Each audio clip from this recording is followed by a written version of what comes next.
পাথারকান্দি বাইপাসে অঘটন সংঘটিত, শোকাবহ প্রাণহানির শিকার বাইক আরোহী তরতাজা এক যুবক।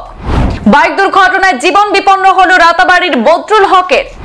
অপর বাইক আরোহীর অবস্থা অত্যন্ত সংকটজনক বলে খবর পেয়ে ঘটনাস্থলে পৌঁছে তদন্ত শুরু করেছে পাথারকান্দি পুলিশ।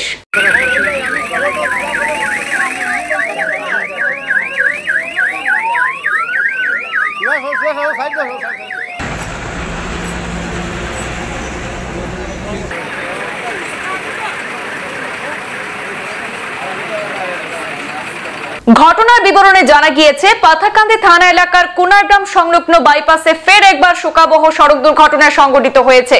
প্রত্যক্ষদর্শীদের তথ্য মতে রাতাবাড়ি থেকে বারুইগ্রামগামী দ্রুতগামী বাইক কোনাপাড়া সংলগ্ন জাতীয় সড়কের নিয়ন্ত্রণ হারিয়ে দুর্ঘটনাগ্রস্ত হলে ঘটনাস্থলেই মর্মান্তিকভাবে জীবন শেষ হয়ে যায় বাইক চালক যুবকের।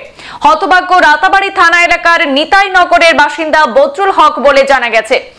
আরোহী যুবক প্রাণে বাঁচলেও মারাত্মকভাবে আঘাতপ্রাপ্ত হয়ে জরুরিকালীনভাবে চিকিৎসাধীন বলে জানা গেছে। স্থানীয়রা ঘটনাটি প্রত্যক্ষ করে তাৎক্ষণিকভাবে আহত যুবককে উদ্ধার করে পাথারকান্দি মডেল হাসপাতালে পাঠিয়েছেন। তবে তার অবস্থাও আশঙ্কাজনক থাকায় সেখান থেকে করিমগঞ্জ তথা বর্তমান শ্রীভূমি জেলা অসামরিক হাসপাতালে স্থানান্তর করা হয়েছে বলে জানা গেছে।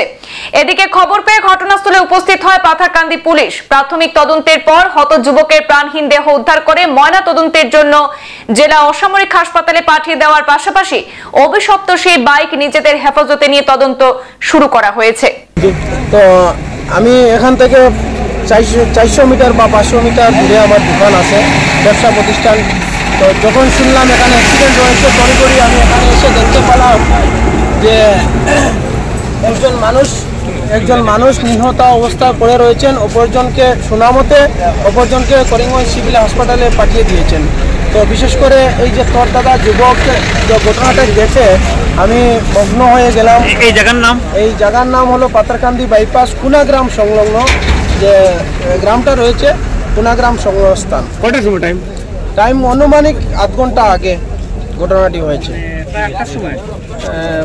টাইম দেখে পাথারকান্দি পুলিশ প্রশাসনকে অসংখ্য ধন্যবাদ জানাই। ওনারা যেহেতু খবর শোনার সাথে সাথে ওনারা এসে ঘটনাস্থলে পৌঁছেছেন, তো ঘটনাটা নিয়ন্ত্রণে নিয়ে এসেছেন এবং ট্রাফিক কন্ট্রোল করেছেন।